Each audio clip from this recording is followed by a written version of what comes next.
Hai semuanya, kembali lagi di channel Portal Edukasi. Pada kesempatan kali ini, kita akan membahas rangkuman materi informatika kelas 8 bab 5, yaitu tentang jaringan komputer dan internet. Materi ini sudah kurikulum merdeka ya. Mari kita mulai dengan jaringan komputer. Jaringan komputer adalah sebuah arsitektur di mana dua atau lebih komputer terhubung satu sama lain dan digunakan untuk berbagi data. Berdasarkan pada jangkauan areanya, jaringan komputer itu bisa dibagi menjadi dua jenis. Ada jaringan lokal dan jaringan internet. Jaringan lokal yaitu jaringan komputer yang berkabel maupun nirkabel yang menghubungkan komputer dengan perangkat lainnya dalam wilayah terbatas. Nirkabel itu artinya tanpa kabel. Nah, jaringan lokal sering disebut juga dengan jaringan LAN atau Local Network Area karena ya ruang lingkupnya yang kecil. Nah, contoh dari jaringan lokal itu seperti dalam rumah, sekolah, kampus, dan lain-lain. Jaringan lokal itu paling sedikit terdiri dari dua perangkat yang terhubung. Kalau ingin menghubungkan lebih dari dua perangkat dalam jaringan yang sama, butuh namanya switch atau router. Switch atau router adalah perangkat keras jaringan yang menghubungkan perangkat di jaringan komputer dengan menggunakan paket switching untuk menerima dan meneruskan data dari suatu perangkat ke perangkat tujuan. Perbedaan antara switch dan router itu adalah jaringannya. Switch menghubungkan perangkat pada jaringan yang sama, sedangkan router dapat menghubungkan perangkat pada jaringan yang berbeda. Selanjutnya, kita bahas tentang jaringan internet. Internet itu singkatan dari Internet Network. Cakupan internet itu sangat luas, bisa mencakup seluruh dunia. Agar kita bisa menikmati internet secara langsung, kita membutuhkan layanan internet dari ISP atau Internet Service Provider. Dalam jaringan internet ada istilah TCP/IP. TCP/IP itu singkatan dari Transmission Control Protocol atau Internet Protocol Suite. Selanjutnya, kita masuk ke subbab materi konfigurasi jaringan komputer. Ada dua komponen utama dalam sebuah jaringan komputer, yaitu node dan link. Node adalah titik atau perangkat yang dapat menghasilkan input data atau menerima data atau juga kedua-duanya dalam sebuah jaringan. Contohnya komputer, HP, switch, router, dan lain-lain. Kalau link itu adalah jalur transmisi data atau informasi antar node. Nah, nama lain dari link itu adalah edge. Selanjutnya, routing pada jaringan komputer. Proses routing itu adalah proses menentukan jalur yang dilalui sebuah paket data yang dikirim antar dua buah perangkat.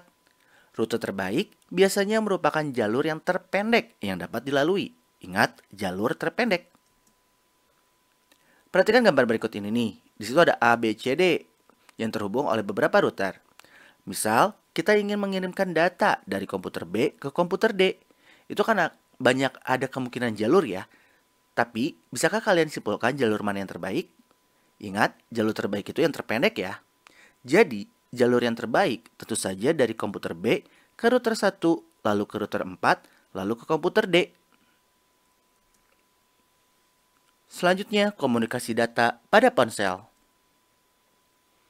Admin yakin nih, semuanya pasti pada punya smartphone ya. Pernah nggak sih terpikirkan bagaimana ponsel kita itu bisa mendapatkan sinyal? Untuk dapat digunakan sebagai alat komunikasi, ponsel memerlukan suatu elemen jaringan seluler yang berperan penting sebagai pemancar dan penerima sinyal dari ponsel, yaitu BTS, yaitu Base Transceiver Station. BTS adalah suatu infrastruktur telekomunikasi yang memfasilitasi komunikasi nirkabel antara perangkat komunikasi dan jaringan komputer. BTS di setiap wilayah itu ada banyak ya, dan ponsel kita akan selalu milih BTS yang terdekat ketika kita berpindah lokasi sehingga sinyalnya selalu kuat. Nah, misalkan di gambar di atas nih, ponsel itu akan menangkap dari BTS A karena yang terdekat ya. Nah, ada juga beberapa faktor yang mempengaruhi kekuatan sinyal. Yang pertama, jarak dari BTS. Semakin dekat, ya sinyalnya semakin kuat. Kalau semakin jauh, ya semakin lemah. Kemudian material bangunan. Kalau materialnya terbuat dari baja atau beton, itu melemahkan sinyal ya, karena sinyalnya terhalang. Kemudian ada halangan. Pada dasarnya, semua jenis halangan akan mempengaruhi kekuatan sinyal. Apabila tidak ada halangan, itu seperti contohnya di lapangan terbuka, sinyal akan semakin kuat.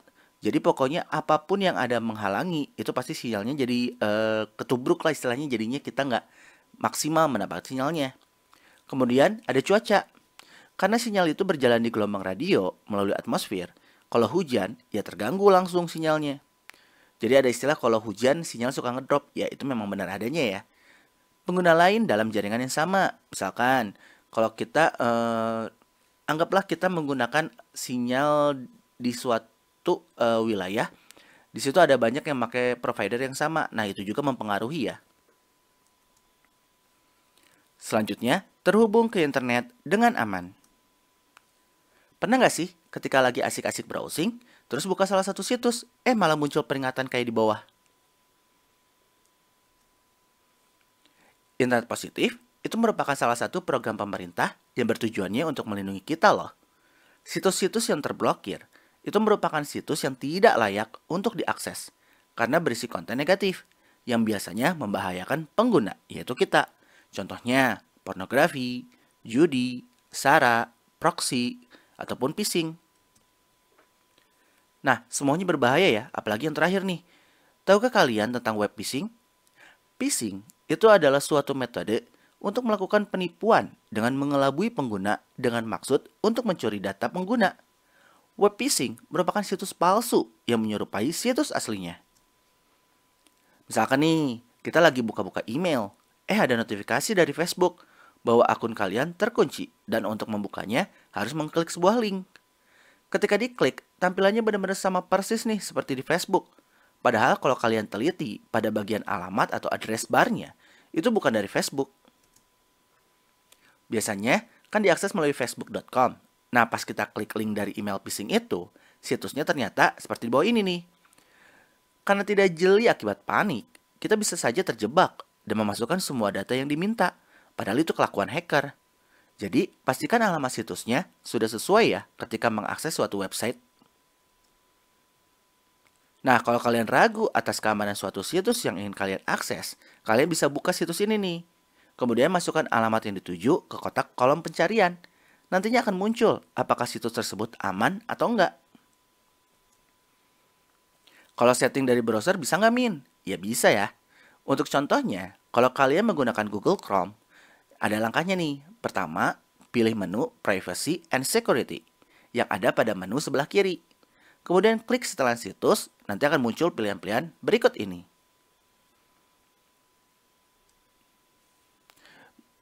Kita jelasin satu-satu nih ya. Yang pertama, clear browsing. Clear browsing data itu artinya kita akan menghapus semua data situs yang dikirim browser ke komputer kita. Nantinya nggak akan ada data tersimpan lagi. Ibarat baru install ulang browsernya seperti pertama kali lagi. Sebetulnya bisa aja ke sejam terakhir atau seminggu terakhir, nanti ada pilihannya, bisa dicoba ya. Kemudian ada cookies and other site data. Itu artinya kita akan menghapus data-data saja tanpa menghapus yang lain-lain. Cookies di sini bukan kue ya, tapi file kecil yang berisi serangkaian karakter yang dikirimkan ke komputer kita ketika mengakses situs. Kalau bagian security, di sini kalian bisa memilih nih enhanced protection atau standard protection yang menurut kalian sesuai. Kalau untuk bagian site setting, kalian bisa memilih dan memilah izin akses apa saja yang kalian berikan untuk situs tertentu. Misalkan kalau kalian mengakses Facebook, itu nanti akan ada izin kamera, izin GPS, izin mikrofon, dan sebagainya. Nanti kalian bisa milih izin mana aja yang ingin kalian berikan. Nah ya, mungkin cukup sekian. Terima kasih telah menyimak video pembelajaran hingga selesai. Semoga bermanfaat kita semua. Jangan lupa like, comment, and subscribe.